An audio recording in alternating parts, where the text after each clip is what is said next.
It's a good example where just like guess and check, show your work, take it slow. We need to understand function notation, but otherwise, just like don't skip steps here.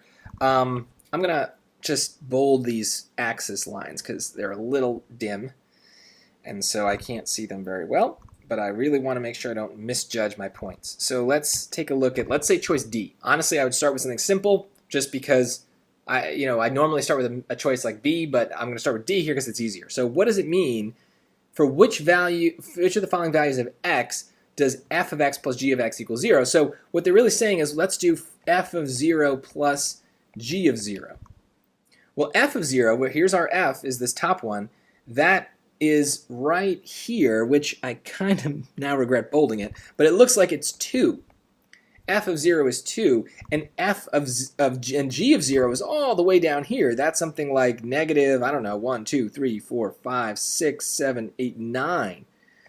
So 2 plus negative 9, that's not 0, that's negative 7. That's way off. And so that's what we're doing though, right? Even though we're guessing and checking and we got the wrong answer, we now know the process, right? Is we're supposed to use these x coordinates to find what are the values for the two parabolas, and then just add them up and see if they get 0. So let's just move up the chart here. So f of negative 1 plus g of negative 1. So negative 1 is here. They intersect at that point. So a lot of people pick that, but that's not the answer, right? Because let's just plug into the formula. So f of negative 1 is negative 1. G of negative 1 is negative 1, but negative 1 plus negative 1 is not 0, it's negative 2. So that's a little misleading. For some reason, we think that because they intersect, they're going to cancel each other out. But, take the time to plug it in the formula and you'll save these 10 points. It's just, it's not mathematically true. So let's look at f of negative 2 plus g of negative 2.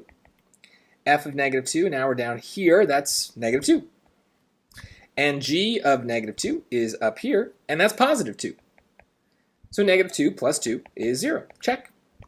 And I don't need to check choice A because I know I have the answer. So guess and check. When it checks out, you're done. It's great. Move on. So yeah, this is maybe about also just memorizing how to read function notation. And there might be shortcuts on some of these where you can kind of just like look at it and know.